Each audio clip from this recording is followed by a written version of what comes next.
Is this okay right here? Yeah, very good. Okay, let me talk to you about why I brought you guys here today. All right, what do you want to tell us about Jughead? Jughead. Jughead is the narrator of this show. He is a strange outsider type character. Jughead's always been anti-authority. He's always been on the fringes of society. He's definitely a nonconformist type. He's also a budding writer and amateur sleuth. So he's trying to figure out what's going on in Riverdale, especially with the recent murder. And he's really kind of he's the boots on the ground. The one who's trying to figure out what's going on. So you mentioned the murder. Yeah. Do we know how, like, does the pilot say how the character died? I don't want to spoil too much, but at the end of it, there is a gunshot wound. But there's a fog of exactly what went down and what happened, so that's what I'm trying to figure out. And how did you become attached to this?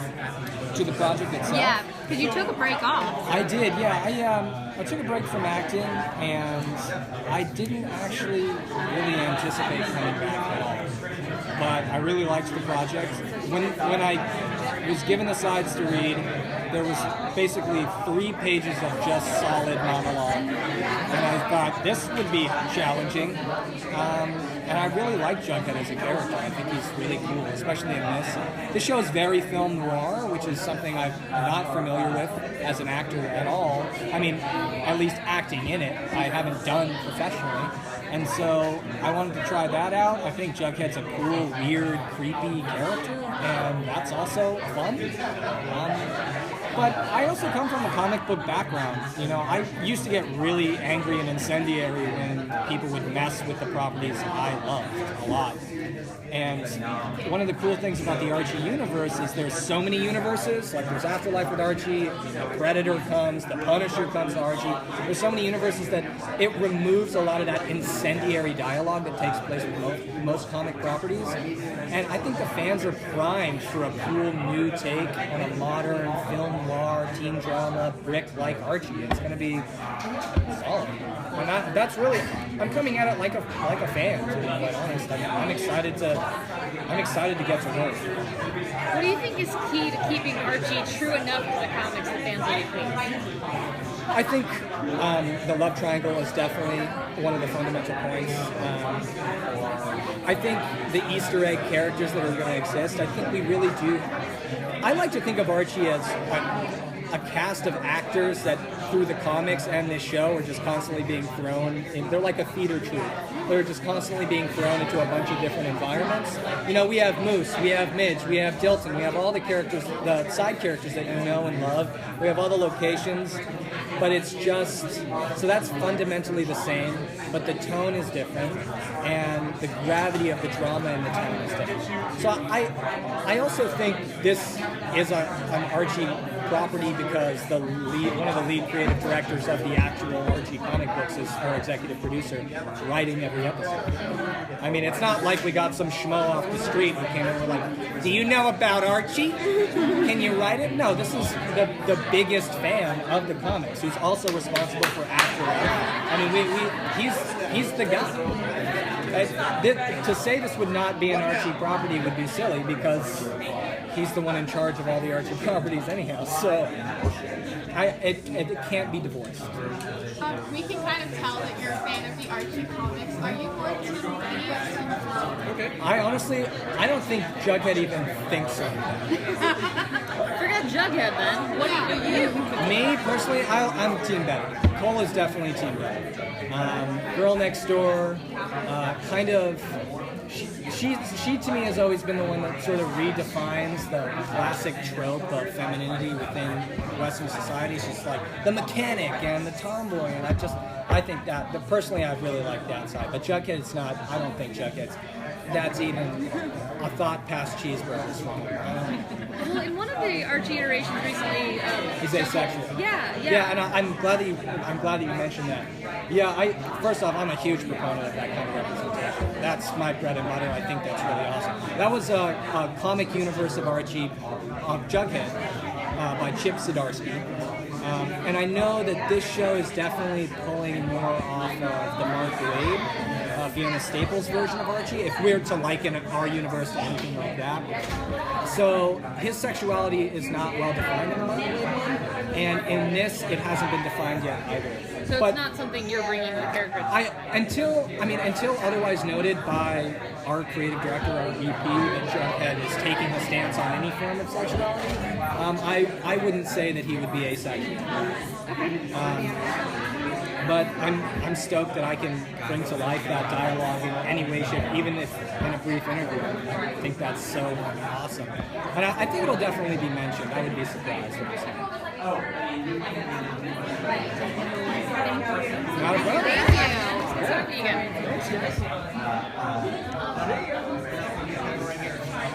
What is BIA? It's come up twice. We have to talk to the rest of the cast. Got an extra. Amazing. I should have. Still a bunch more to tell because this Comic-Con is killing all of my pens. Like, thank you so much. What's your name? I'm Terry. Christy. Very nice to meet you. Nice to meet you.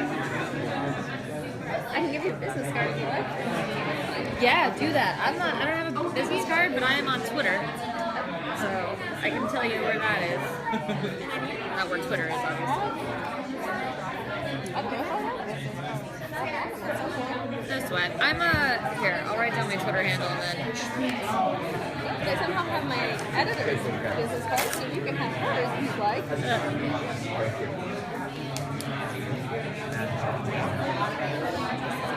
That's the easiest way to get a hold of me. That's my name. That's my editor's goal. I'm going to put your name on the back. Yeah. You see my pictures? No.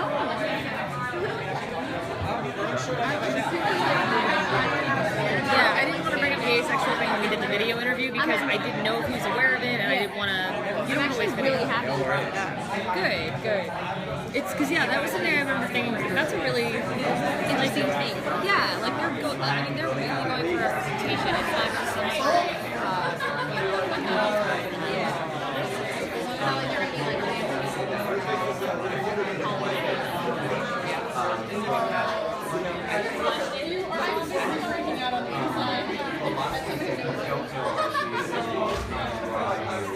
They think of Archie as kind of being second or they're like, oh no, this is 1940s comic book, or even worse, they're like, do they still publish Archie? I think it's so important to keep all of these characters really relevant. And in comic books, the old Archie, they were just basically there'd be one-page stories or four-page stories. When television a story that is serialized, it kind of carries you through episode to episode. And when we started talking about Riverdale, we were like, this is a coming of age story. And it's like the John Hughes coming of age story.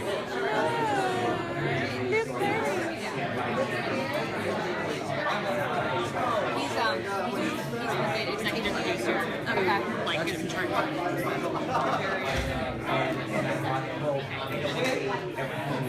It's funny that Cole's hair is redder than. So I thought, maybe there's a way to harness that. Everyone loves him. I saw on Tumblr this morning, he's like the Leonardo DiCaprio of his generation. He was on Zach and Cody on the Z channel. And so like people love him. And him and his brother are like actually like really cool. And they always like, they have really funny Twitters where they like tweet about being like child actors and stuff. And then they both took breaks from acting. And Dylan like isn't acting right now, but then Cole is like doing this. People really like him. So it felt like there was a way to kind of combine these elements into something that was a little more of a fresh. Haven't bought a comic. You haven't bought a thing. Yes, definitely. Yes. I usually have a top. Yeah, I did pop. No, The preview, the Dicker and the suit. Although we are doing a big Halloween episode, I don't know where the casting flash is. scary. They were used No, you're right. My watching parties kind of down to Hello. You know, How are we? Good, how are you? Yeah. So, tell us what makes your Archie distinctive from the Archies we've seen so far. I think one of the main things is, and this goes for Archie and everyone else, is that we're getting deeper into the lives of each of these characters. I mean, in the comics, you're just seeing the kind of, it's not as, it's just the happy kind of, the classic happy Archie characters. But I think we really go deeper into the lives of these characters, which makes it more, I think, appealing to people, more relatable. So that's definitely one thing that the show where a lot of the characters are compromised, where they make bad decisions, or they are risking. It was tricky for me at the beginning because coming from New Zealand and playing such an iconic American character, I was nervous because I don't know, I didn't want to. The fans are so aggressive, and I was thinking, man, I hope I don't get too much stick from these guys. But the feedback has been really well, really good. So I'm really pleased with that. So, yeah. Sorry. I wasn't familiar with the comics before I had actually started working on the project, but my dad was really familiar with it, so I gave him a call from LA. He filled me in. He read them when he was a kid, so yeah, it was good. So how did you get through the American accent? Actually, I don't know. I just kind of can do it. I guess I used to talk to myself as a kid. I was one of those weird little kids, but it was always in an American accent. So I guess maybe that's why. Can we get a preview? Yeah, I mean, hey, I'm Archie Andrews and this is Riverdale. That's pretty solid. Oh my god. Yeah, well done. What was it like the first time you saw yourself with the red hair? That was really, honestly, I was scared because for a start, I thought my hair, because they had to dye it once a week, and I'm shooting for 6 months. They have to bleach it. I'm probably going to be bald by the end of the series. I was going to say, is that your hair now? Because that mine wouldn't handle that. No, I'm actually in the middle of shooting at the moment, so they had to dye it black. But it's usually like dark brown. So yeah, but I'm obviously going to have to dye that before we start shooting. What's it like bringing, like, the CW now has mostly superhero shows, so what's it like being the team drama now? It's awesome. We're getting so much great feedback and stuff. It's good to, I think our show is so much different to all the other CW shows. It's really, I think it's different to everything on TV at the moment. I've never seen anything like it. I mean, everyone's comparing it to Gossip Girls and Twin Peaks and stuff, but to be honest, I think we stand on our own. Yeah, which is exciting. Because it was a big risk for us, I think, as well, to create this Archie. I mean, when I first heard about it, I was like, I'm not too sure, like, if we're going to do it, it's going to have to be really, really good. But I think we managed to kill it. And so Archie wants to be a musician. What kind of musician? What kind of music? Tell us about that. Yeah, so after the summer, Archie discovers his passion for music, and which kind of collides with his dad's vision for him to play football. So that creates a bit of tension between me and Fred, who's played by Luke Perry, who is the man. And yeah, so music, Archie creates his own band, and Josie and the Pussycats, him and them kind of, there's a bit of conflict between those two. They're rival bands? Yeah, which you see in the pilot as well. What's Archie's band's name? I'm not sure yet. I've got no idea. All I know is that he does create his own band. And what kind of music is it? it's going to be like kind of singer-songwriter, kind of John Mayer-ish kind of stuff. Yeah. We actually recorded a song as well for the pilot.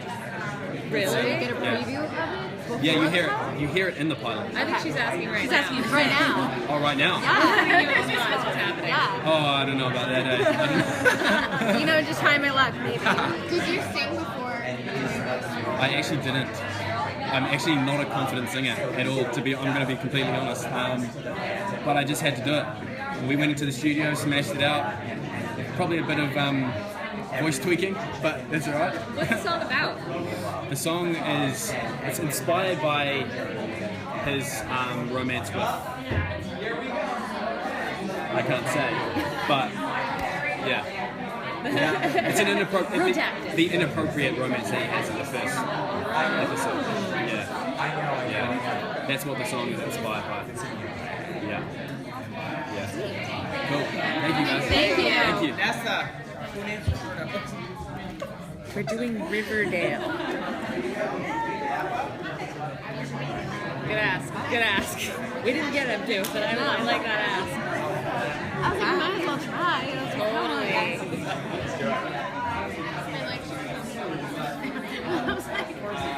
Yeah. If I get an anyway shot, please tell me. Maybe not done yet. We've only had Archie, or we've only had Adriane competing. Okay. So anybody else would be great. Okay.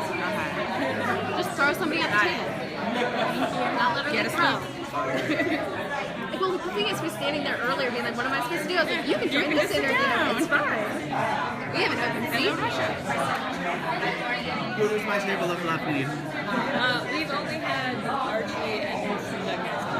I'm bringing Betty and Veronica next. And Betty and Veronica.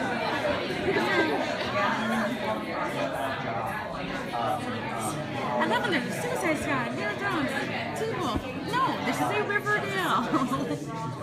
I can't magically pull interviews mid-interview. It's like, yes, that's how it works.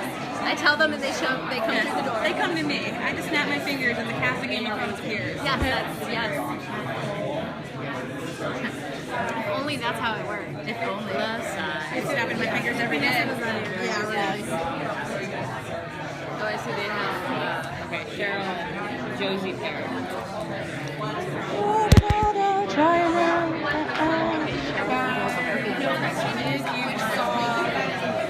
well, Josie's a black girl. One question and then the girls are coming to you. Great. Oh, perfect. I think we're have like 4 different people. Okay, good. I was gonna say, I was like, Betty and Veronica are behind us with their interviews, so I think we'll get them next. yeah. I know. I think it's nice that they're pairing them, so we should be on there. Okay, she's Josie. It's those two, and then the producer. Yeah, she's Cheryl. We just, Okay.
it's right there.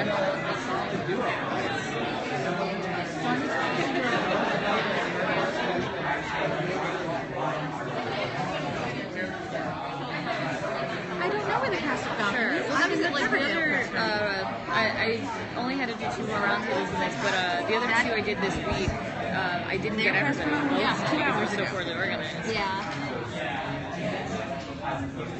Yeah, I was like lucky enough in like one of my to like this video table that they like brought the people. I was like, this is last table. This is the only people they're doing. And I was like,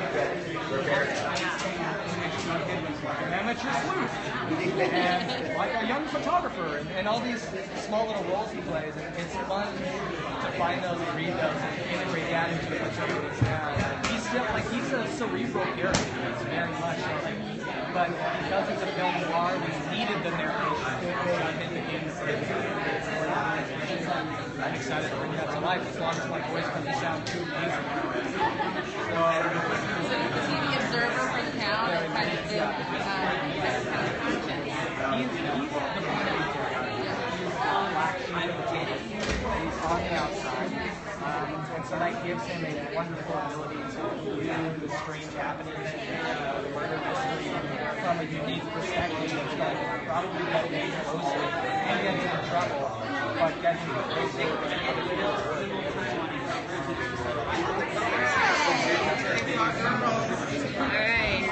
This is Lily Reinhardt, Betty Cooper. I have Mila Mendez, Veronica Lash. For the sake of transcription, please say your names just now.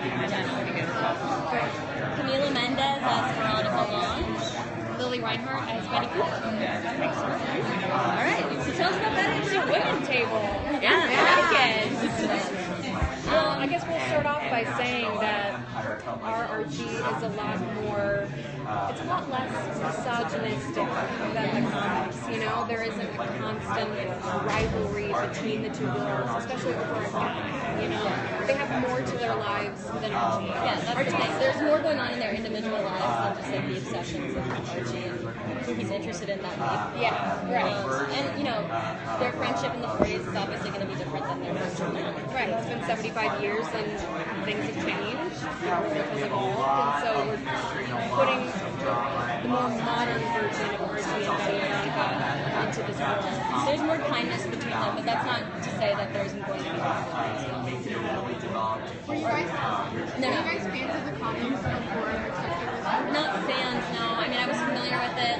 I have Brazilian parents. I don't think they really, it's like not a big thing there. I don't know, this might be, well, I didn't grow up with comic books. I grew up with all three girls, none of them were into comic books, so I wasn't really exposed to that world, but I was Skyping with my friend when I got my audition, and I was like, oh, Archie comics, and my friend was like, oh my god, Archie, I love Archie, the regular TV show? I was like, yeah. My agent at the time was like, oh my god, I want you to go play Veronica, it's so fun, and I was like, oh my god, she like looked up all these pictures and sent them.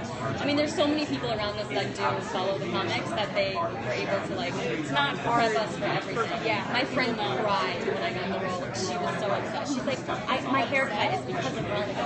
Obsessed. Oh, obsessed. I was like, why is she obsessed? She had like the bangs and the dark hair. So do you have bangs in the show, or are we? No, I'm more like gonna look like the reboot of Archie comics, like the Mark Waid kind of staple. So I have like, I'm gonna have blue-black hair with like a side swang going on. Yeah. Swang, you know, that's a word. How would you describe Betty's look? Betty's look? Yeah. She's the girl next door. Like Ken.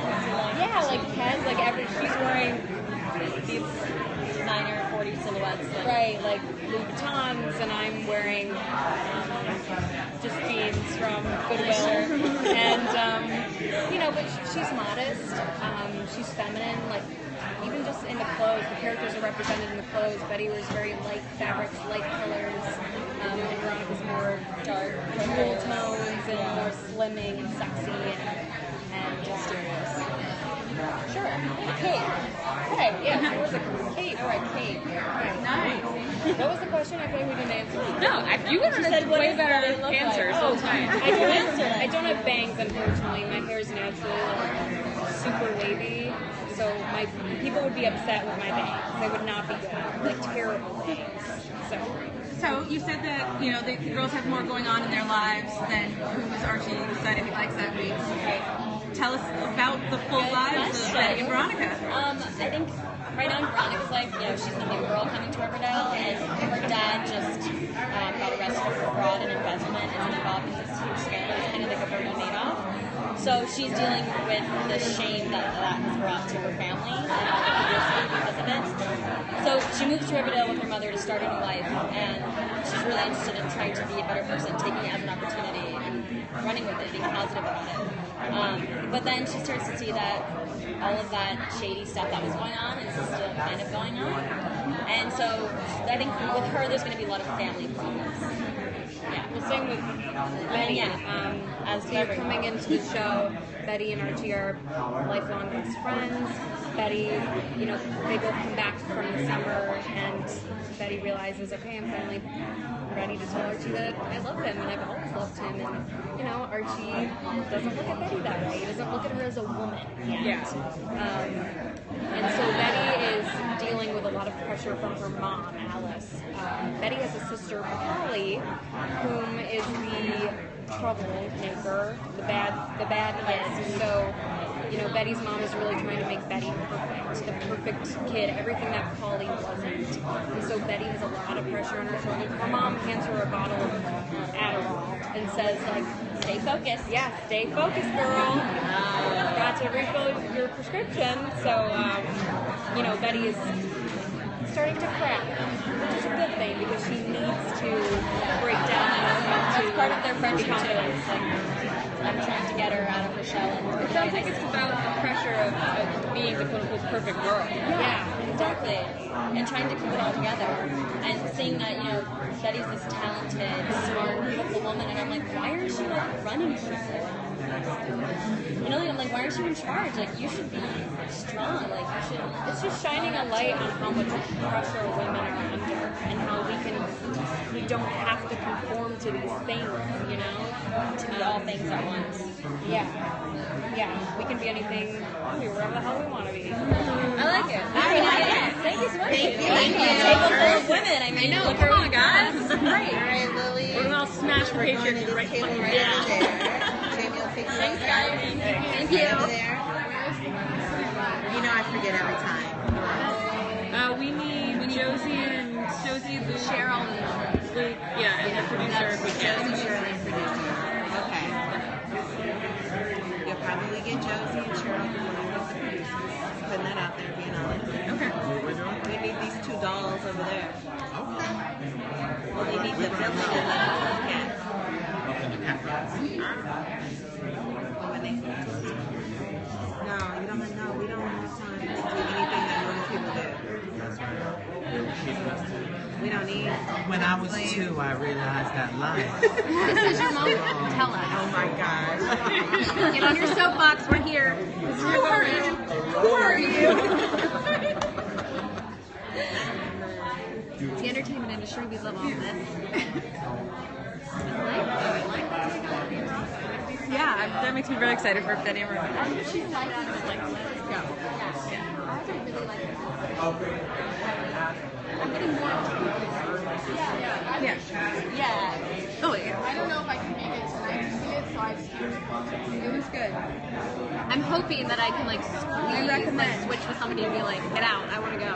I definitely can. I'm running to a 4:30 and then I gotta go get in the press line for the Marvel thing, which isn't even starting until 7:30, but you have to be there at 6. That's exhausting. Yup. Especially because it's a press line, which is Yeah. but Yeah. who's going besides Guardians? I actually have no idea. So that'll be my research when I run from one interview to the next. That is how health today. Yeah, exactly. That's my plan. Archie, comic books You know, if they didn't know what I was talking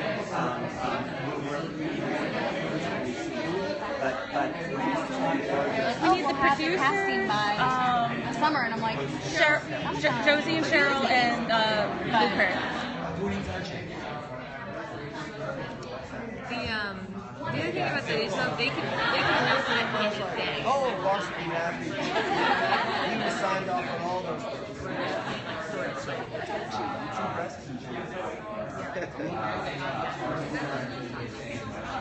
No, because that's what you should show a trailer.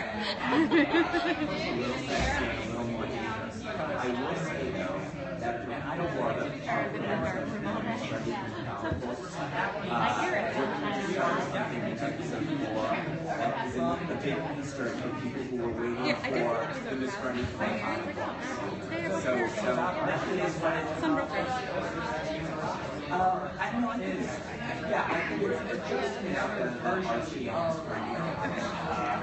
This is how it works. I go where my outlet tells me to go, and I do not have the Flash or Justice League or Arrow. Somebody else has them. I don't know if they're periscoping it. I'm sorry.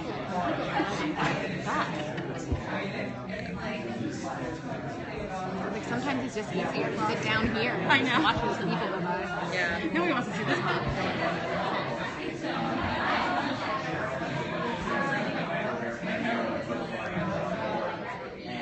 I hate stopping and starting over because then And if they, yeah, they're all very good actors. They will know all the things that we did.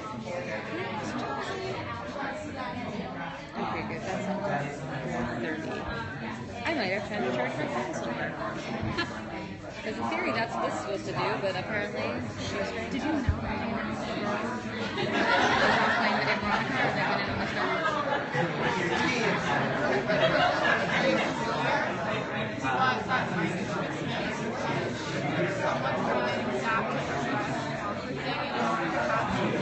With like a very, very style, I think I saw it.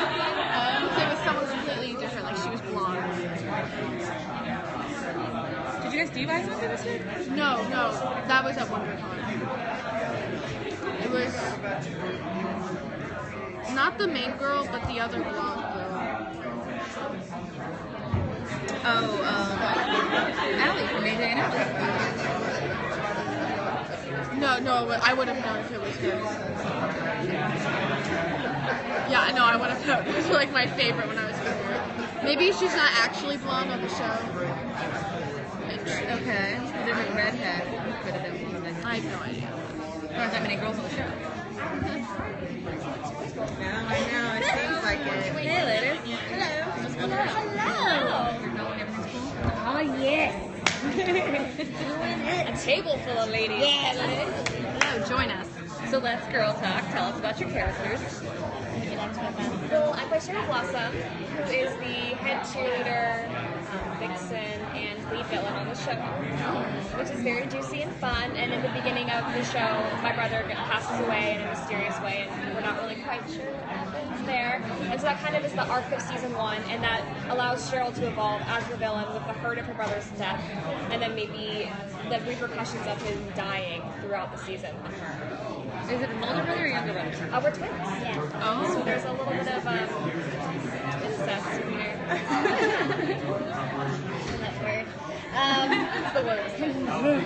I play Josie McCoy, and I am the front woman of Josie and the Pussycats. And, you know, my take on Josie is, you know, she's kind of like a reincarnation of Josie and the Pussycats, but dealing with the same kind of things that we deal with now, you know, in 2016, and how far we've come as women, and that we don't have space and time to be ditzy. Everything that I do and want is very purposeful, and I'll do whatever I need to do to get there. I'm not going to let anybody get in my way, especially boys.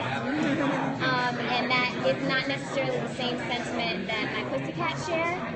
And we'll kind of discover, you know, why Josie is so driven and why she feels like she needs to succeed and can't have a man specifically get in her way. So when Archie comes into play, we're gonna bump heads, you know, because I am Beyonce, and you know Archie is Justin Gingerly. So when he comes asking for my help, and I'm like, nah, because you know he goes to create his own band. So we're gonna have a battle of the bands, and I'm gonna have some crumbling in the empire because Archie's really cute, whatever. And you know my girls are gonna see that, so that's gonna be kind of her strongest point in how she evolves as a character in season 1. Did you feel any additional pressure since the character was raised back that there were going to be people coming at this being like, that's not what she looks like? I was like, You know, for a hot second I did. For like 2 minutes right before the network test. And, you know, it's just kind of like, I understand that, you know, because I am a big nerd. Like, I'm a huge Dragon Ball Z fan, so when they were trying to make a live action movie, I was like, no!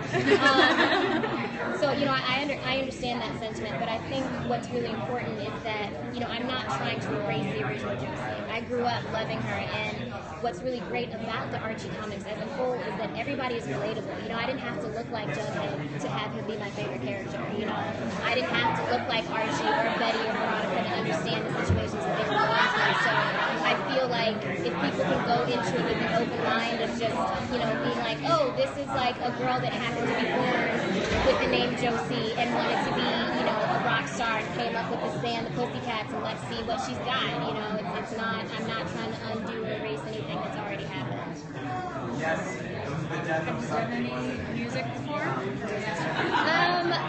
It's my first time recording original music. I mean, we didn't write it, but it is, you know, original composed music. I did musicals, you know, and it's funny because it's easier for me to have, I can hide behind a character and a voice, but when I have to bring myself and my own voice to it, it's very nerve-wracking. But it's exciting because it's pushing me to really make Josie, you know, this new Josie, kind of stand out in a way, you know.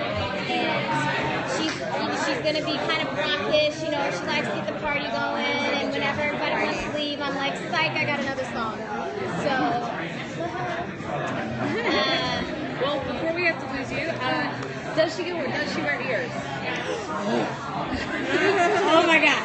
You have, does she wear ears? Yes, she does. And you're not even ready for what the ears are. Like, it's going to be so specific and pointed, and it's great because we, totally agree to the director and I came up with, you know, the notion ourselves. He kind of asked me a question, I was like, give me 24 hours, I'll come back with something.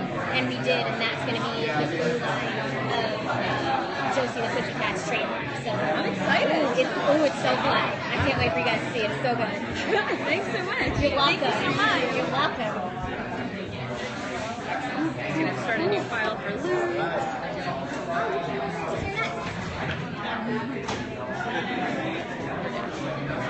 Hi there. Hello again. How you guys doing? Good, how are you?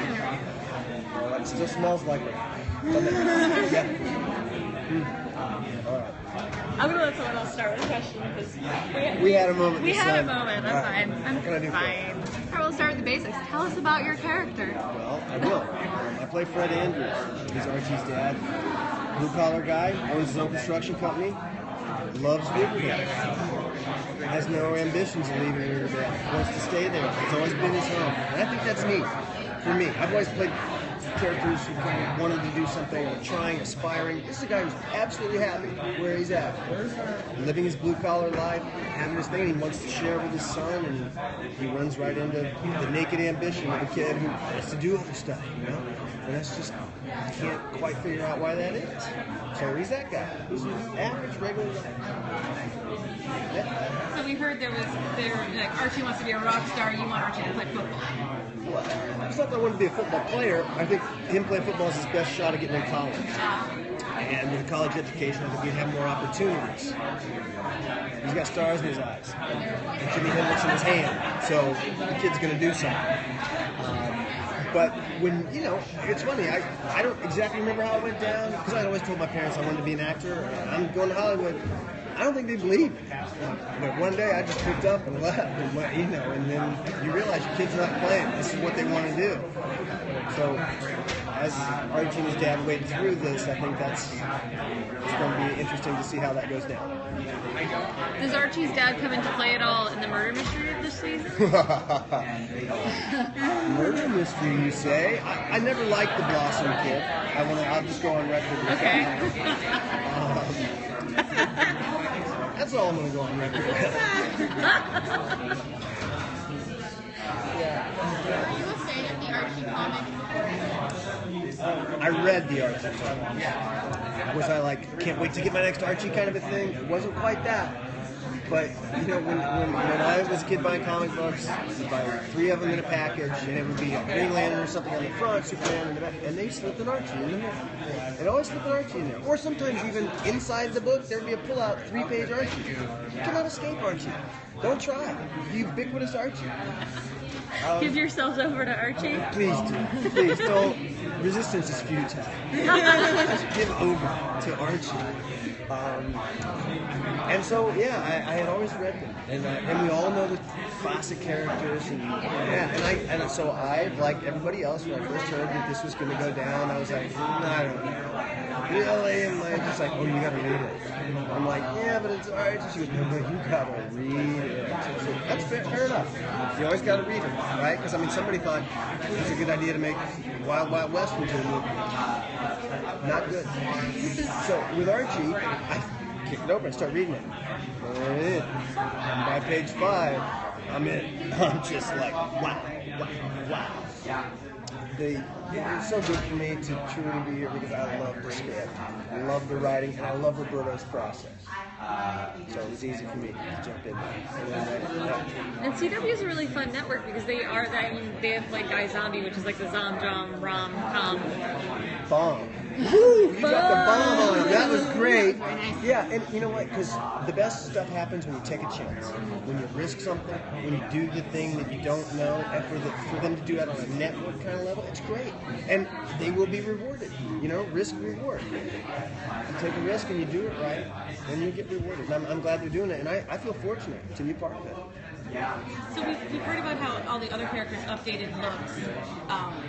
Mr. Andrews in the comics has that horrible mustache. Are we spared you with that? I'm gonna roll about like this here. I'm gonna cut my hair. My hair's too long, but yeah, I'm gonna cut my hair. And I like the beard though. I like him not being a well-kept guy. Because guys that work in construction, if my clothes fit, that's all I care about. You know, if they're comfortable, I like a guy who's going for substance over anything else. And that oftentimes is represented as kind of a doo-doo kind of character, and I didn't sign up to play that. And I hope you know that's not how I'm going to be playing. Fred Andrews is getting left right. This is Fred 2.0. So how much of the season have you shot so far? Just the pilot. Just the pilot. So when do you begin work on the rest of the season? When do you begin work on the Oh, we begin work in September. We're going to start in the first week of September. We're going to shoot through till February. And that's a good time to be leaving Vancouver in February. It's pretty rainy. already going to be pretty cold. Yeah, it's a beautiful place. I've filmed a lot of stuff in Vancouver. I don't know if you're allowed to make a TV show anywhere but Vancouver anymore. But they're very nice, very accommodating. We do the best we can up there. I'd love for the show to come back to LA and have actually Archie be in America, everything. It's okay though. Like I said, it's a great opportunity. I feel fortunate to have it. And we're gonna. Well, CW is big on crossovers, and Archie's big on crossovers. Has there been any buzz about you guys doing a crossover? Not so much us crossing over onto their shows, which I'd be happy to do. But I know Roberto, is going to have characters from the Archie universe coming into our show. We're going to have crossover, you know. I know Sabrina's coming at some point. Yeah. Cheryl Blossom is already with us, right? So we're going to have our kind of dynamic with that too. It's brilliant the way they've been able to do it on some of the shows. You know, it's smart and it's gracious because a lot of people they don't want their guy another show. We're not taking your guy on our show. And those guys are like, no, one hand washes the other. And the audience loves it. They do. They just love it. I've heard the people talk about how great it is when those characters do that. So, and I don't know about anybody else, but I'm really down for giving the audience what they want. I really think that's a good way to go. It's a pretty popular sentiment at Comic-Con. Give them what they want. Yeah. And I didn't go to college, so it's not hard to figure that out. Yeah, give them what they want. Thank you so much. It's my pleasure. Thank you guys for your time. I appreciate it. I hope you do like the show. So here's And if you don't, he's the man to talk to. But you will, because he's going to give you over to him. Hi, ladies. Hello. This is now my favorite table. That's what we like to hear. That's for last. So Best for last. we're hearing tons about this show, dude. What got you started on the path to Riverdale? You know, it started from a lifelong love of the characters when I was a kid. The earliest stuff I remember reading were those double digests. I always say the double digests that you used to get at the supermarket. And actually my mom, I remember like vividly coming home from camp, or going to camp actually, and I was so upset because I didn't want to go to sleepaway camp, and my mom stopped at the this is before comic book stores existed, stopped at the 7-Eleven. She's like, well, go buy a Slurpee and some Archie comics, and I was like, okay, I can face this now. So I've always loved and read the characters, and growing up, I always, and a lot of people ask me, why do you love Archie so much? And for me, it was kind of an aspirational, almost wish fulfillment. I really wanted to be friends with Archie and his friends. I wanted to go to Riverdale High. I thought, oh, that's kind of like a place where everyone's kind of nice and everyone's having a good time, and they always go to the chocolate shop after school, or they go to the movie theater on the drive-in and stuff. So I think that's where it started, and you know, I spent maybe 10 years writing Marvel comics. But I always wanted to write an Archie comic, so I stalked the CEO and publisher at actually Comic-Con New York maybe like 4 or 5 years ago, and I said, I need to write an Archie comic book, or I'm never going to be, it's like major bucket list thing. And then we started working from there. And then I'd done a bunch of TV stuff. I'd worked on Glee for 3 years, Big Love for 3 years. And he said, you know, would you ever be interested in doing a live action Archie? And I was like, yeah, that would be like a dream come true. So we started trying to make that happen. It's been a long journey. You know, I think we've been working on this for 3 or 4 years. Wow. So it's nice to finally be at Comic-Con having people see the pilot. I really want to talk about representation on the show because a major part of it was getting buzz is the way you guys have made a much more inclusive cast. Right. Yeah, no, I think everyone working on the show, my background is my mom and dad are from Central America. They were born in Nicaragua. They live there. Greg, he's an Uber producer. He's got 6 or 7 shows on the air. There was not a question with either of us or anyone really on the show, including the Archie folks, was if we're going to do a show that is set in the real world, it has to reflect the real world, and the real world is not 100% white. Do you know what I mean? And so that was a big priority. We have Camila, who is beautiful and fiery and Latina and amazing, and we have Josie and the Pussycats, which is an all African American female girl band. Some people say they're like Destiny's Child. I think they're like the Dream Girls. KJ's from New Zealand and is half Samoan, I believe, and it's just how the world is. And Kevin, for instance, is also like a big character in the comic books, and he was always going to be a big part of the pilot to do an inclusive world, exactly as you said. So to that point, when you were doing casting, did you kind of go like, okay, I want Josie and the Pussycats to be black girls, or was it like open casting and you figured it out from It's there? a really good question. At a certain point, we were open to any kind of diversity, and then kind of as we found kids, then we'd be like, and I will say that in my first meeting with Greg, when I first pitched him a show on Archie, I did say, and imagine Josie and the Pussycats as Destiny's Child. So that was an early on. That was early on idea. But we auditioned. I mean, for Veronica, open diversity, anyone could audition, and everyone did, and everyone did. And Camila fought hard to win that part, and she won it, and she's wonderful in it. Thank you guys. Oh, great. Thank you. There you go. No, I was like, I am stoked. I was talking to the guys before in a video interview, and I said, "This it sounds like Brick," and they're like, "Oh yeah." Oh yeah, for sure. That was an inspiration. Twin Peaks, Brick, all that stuff. On board, man. It sounds great. Good. Are you guys coming to the screening? We're gonna try. Please do. I cannot, but I'm gonna talk to PR person because I want to see this. Yeah. Good. We're very excited. See ya. Excited. Nice to talk to you. Bye. Cool.